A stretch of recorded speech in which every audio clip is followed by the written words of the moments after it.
Hi, friends, and welcome to Costuming in Color, a YouTube show dedicated to showcasing amazing costumers of color and those that support them. I'm Gigi, a cultural history buff, dabbleist, and historical costumer. And I'm Noelle, a costumer who likes to play both sides of the historical and cosplay world. Today, we are welcoming Diana to the show. Hey, Diana. Hey, thanks for having me. But first, some house rules. The first rule of Costuming in Color is that you tell everyone about Costuming in Color. Yes.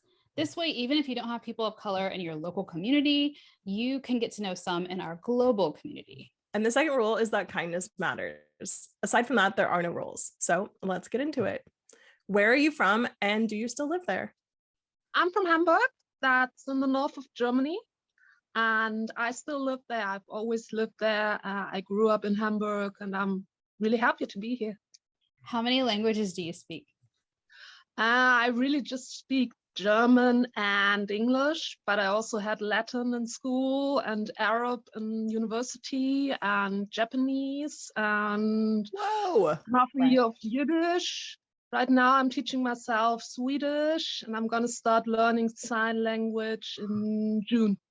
I have a sign name for my friend, so I'm also kind of learning ASL. I always love asking Europeans, like, how many languages do you speak? Because I was like, I don't really speak that many, and then they start rattling off. I'm like, yeah, you do. So I have a sign language name too. It's Noelle. Ooh, that's nice. Noelle. So mine is this, which is a G. And there's a sign up here for genius, but there's also a sign up here for pea brain. And so I can never remember which one it is. So sometimes when I give people my sign name, they're like, oh, your friend really thinks you're an idiot. And I'm like, no, she thinks I'm smart, but I can never remember it because I don't say it a lot. I don't sign it a lot. Do both of them. Do Gigi. Gigi. I think it's just like this. I'm supposed to go out like smart. Yeah. Anyway, my question for you, what is your favorite thing about where you live? I don't know. It's very diverse city. Also historically, it's a very diverse city because we have this huge harbor, and there's so many people from different countries always coming to the city. I like being close to the water. So it's really nice to have the harbor and just go out and be really close to the beach and that kind of things. So yeah. Your city is like 5 times older than our country. Yes. I think even more. It's like, it started like in, I don't know, I think in the 500s or something. Yeah. So what is your Instagram handle, and why did you choose it? My Instagram handle is artemishh .hh and the art, there's also a little underneath, I don't know what it's called. We call it an underscore. Underscore, okay. So so the idea was that my name is Diana, and the Greek version of that, of the goddess Diana, is Artemis. Yeah. So I used that, but then I also wanted to kind of put an accent on the art. So I did that, and then the HH is for Hamburg. That's the short version for Hamburg. So if you're from Germany, you would know. Oh, now I know. What is the costuming scene like in Hamburg? It's not that big. We have quite a lot of people who do live role acting, live action, role play, that kind of things. I have a couple of people that do real historical stuff, but it's not that big really. But we have quite a number of people who also do historical dance and that kind of thing. So that's really active. Yeah, it's not very diverse though. It's like the one thing is that there's loads and loads of elderly people in those groups, and very often you find people who come from a folk dance kind of background, so they are not very diverse. So yeah, That's the same here.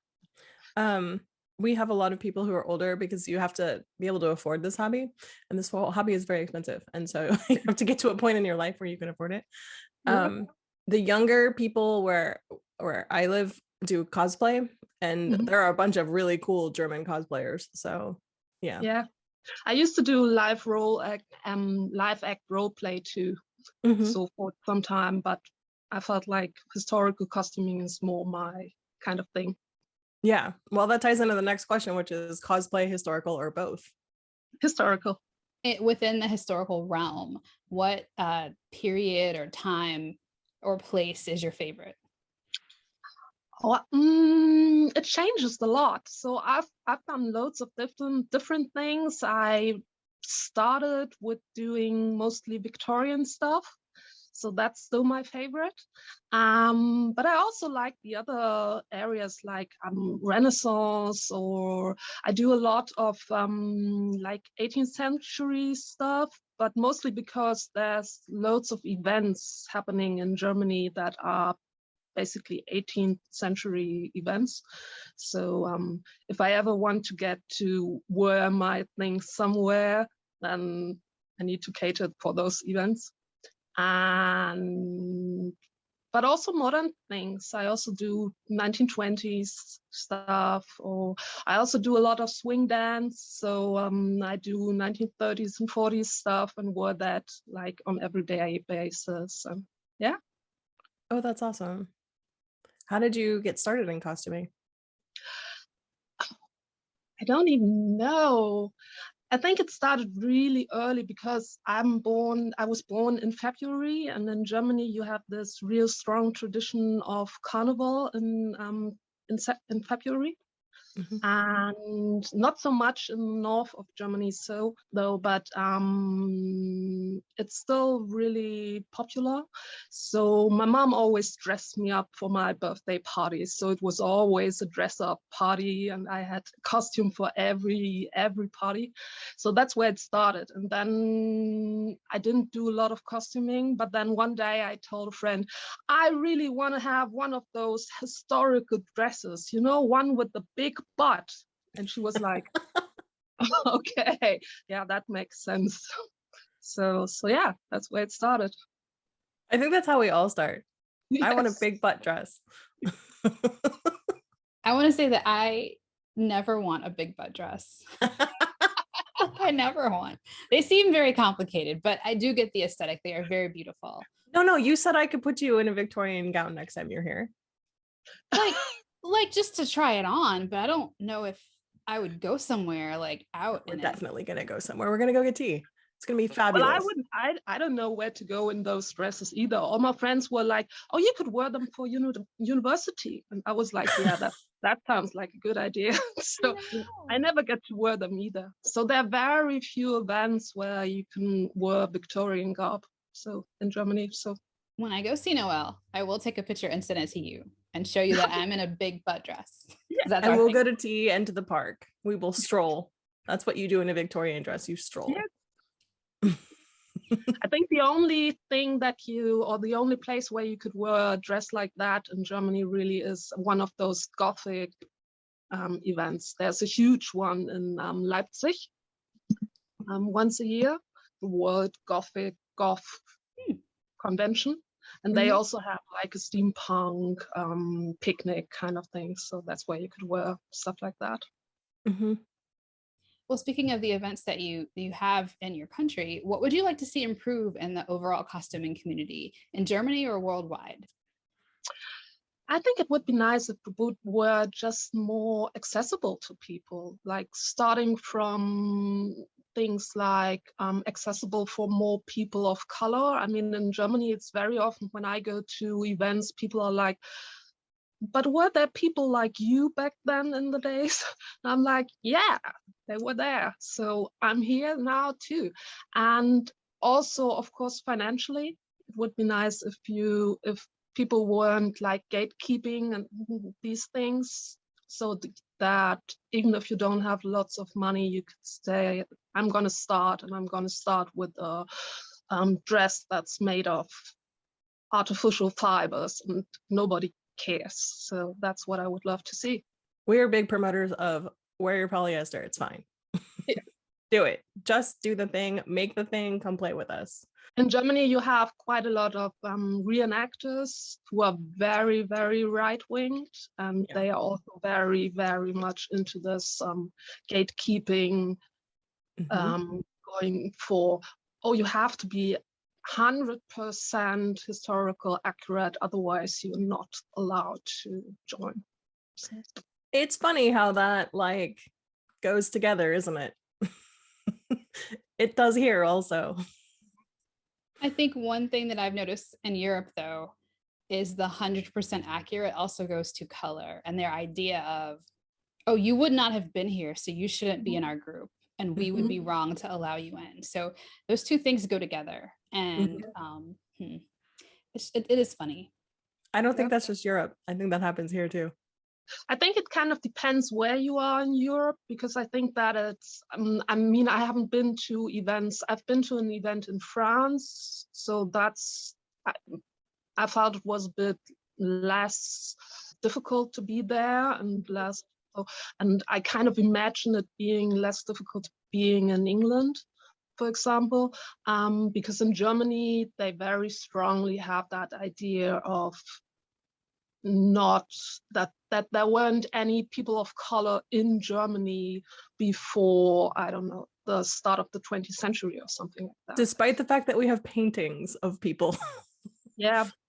So I always, if I go there, I always have to come up with an explanation first. So it's always the explanation of me being the daughter of some man who were a colonizer in somewhere and had a daughter while owning a chocolate factory or something. So, that's exhausting. Yes. Okay. All right, we're going to go to a lighter note. What is your favorite completed project? Oh, my favorite completed project. I just completed a romantic era dress, like one of those big 1830s dresses. That's, I think they are kind of ugly in a beautiful way. They are ugly in a beautiful way. So I love doing those things that are totally over it. So you can go all in and you do all the things you always wanted to do. It's like amazing. So yeah. Are you gonna do the crazy hair? Yes, absolutely. The crazy hair and the big hats and the shoulders, the sleeve supports and everything. Everything's big except your head and your waist. Yes. So what is the silliest thing that has ever happened to you at an event?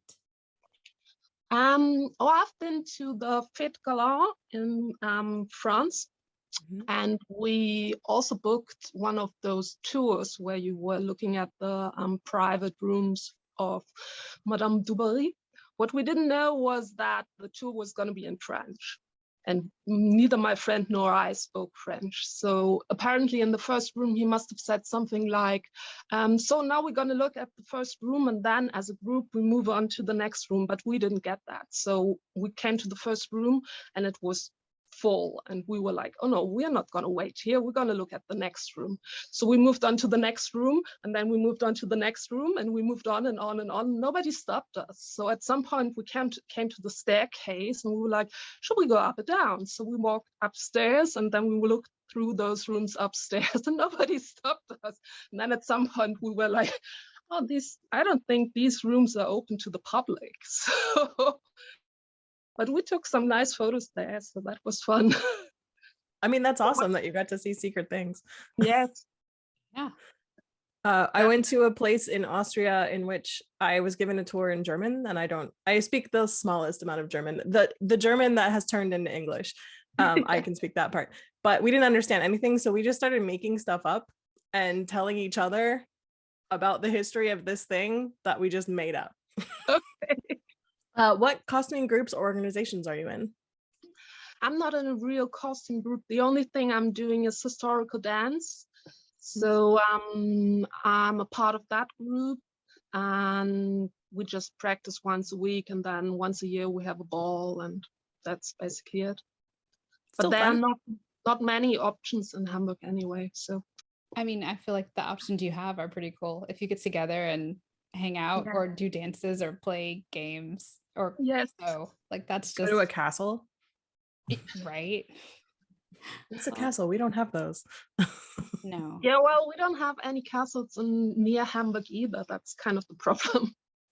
But in Germany, you are not very happy to travel long distances, or what we consider long distances. So going to Berlin, for example, is already considered a long distance, although it's just 3 hours. So, I mean, my daily commute to work round trip was 3 hours. So like I would do that. Yeah. Yeah. Very different mindset about commute. But you do have palaces. yes, but not in the north of Germany. Oh, no palaces up there either. Very little. Very often they are more like big houses, really. So Yeah. what we call palaces are just like big houses, really. They're not really like, they don't look like palaces or what you would imagine to be a palace. So the palaces really start in the middle of Germany or going towards the south. Interesting. Learn something new. So what events do you recommend? Do you recommend Fête Gallant? I wouldn't recommend it, honestly, because it was very, very full. So, and when we were there, it was, it had been raining before on like in the mornings, and then it became very, very hot, and it was very humid in those rooms, and they didn't open up any windows or anything. You couldn't enter the gardens. We were hoping to see the gardens, and you couldn't enter those gardens. And then they had like a ball which was really, really full, and you could either not hear the dance master or not hear the music. So so it's I mean, it's an experience, you can do it, but I wouldn't go there again. So because there are other things in other places in Germany that also have really nice palaces, and where you have just more space and you have more freedom to go through the palace and do whatever you want. I know in Berlin, for example, I went to an event there, and they have a palace right in the middle of the city, and you can basically walk through that palace and touch everything and sit everywhere, and Wow. that's really nice. So yeah, I would rather recommend the smaller things, the smaller events in Europe. It's better for photos to have smaller events also, because then you don't have to like wait for the spot that everyone else wants to take a photo in. So yeah. What is your entertainment routine? Like, do you watch TV shows, listen to music, do that kind of thing when you craft or sew? I listen to a lot of ebooks. So yeah, that's what I have in the background, because that way I can concentrate on doing something with my hands and look at things I'm crafting while hearing or listening to something. What is your genre that you listen to? Right now I'm listening a lot to those cozy crime things. So stuff that's really easy listening. Yeah. For sure. There's been a theme going, these crime podcasts and crime ebooks. So yeah. If you could give new costumers one piece of advice, what would it be? Do what makes you happy. So whatever it is, if it's cosplay, do cosplay. If it's historical, do historical. If it's something in between, do it. Just go for it. If you have a closing message of inclusion or equity that you'd like to send out, we would like to make space for that. I just hope that people would not go into these events having a certain idea about how people look in those kind of events, just so that you are open to all kinds of people that might come there and might want to enjoy those events. Yeah, I agree. No one else's ethnicity is being challenged, and someone could have a mother from Sweden or a father from Russia. Even though they are pale in their complexion, they may not be the type of German that was there in the period you're recreating, and no one else is being asked the questions that people of color are being asked. And frankly, it needs to stop. It's exhausting, and there's no need for it. So thank you for giving us that message. I take it to heart, and I hope that the people who are listening to your voice also take it to heart. Thank you. Thank you so much for joining us, Diana. It was really lovely to get to know you a little bit better today. Thank you also to our viewers for joining us. We will leave a list of Diana's information down below for you so that you can go follow her on all of her platforms. Yes, yes. Please do give this video a thumbs up if you liked it. Subscribe if you have not, just to support us. And if you have a costumer of color that you think we should interview, use the form in the description box to tell us about them. Make sure to leave Diana love in the comments below. Be excellent to each other and stay safe out there. See you next time.